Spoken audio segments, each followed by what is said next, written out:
Почитувани граѓани, почитувани новинари. Денес во собраниска процедура влегува буџетот за 2023 година. Овој најважен документ за македонската економија е прв буџет кој е усогласен со новиот закон за буџети. Буџетот за 2023 година е во насока на надминување на предизвиците од глобалната економска и енергетска криза, за што се предвидени 250 милиони евра.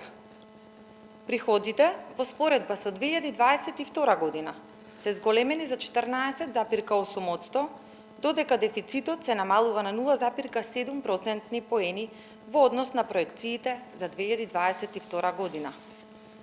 Како одговор на последиците од кризата, но и за унапредување на животниот стандард на граѓаните, се зголемуваат средствата за исплата на плати, пензии и социјални трансфери.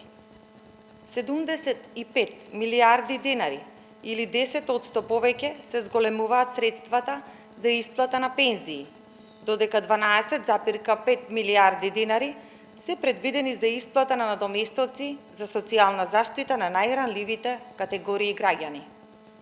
Обезбедени се дополнителни средства за усогласување на платите со минималната плата во текот на следната година, согласно новата методологија. Тоа значи дека веќе во март следната година ќе имаме ново зголемување на минималната плата и ново покачување на пензиите.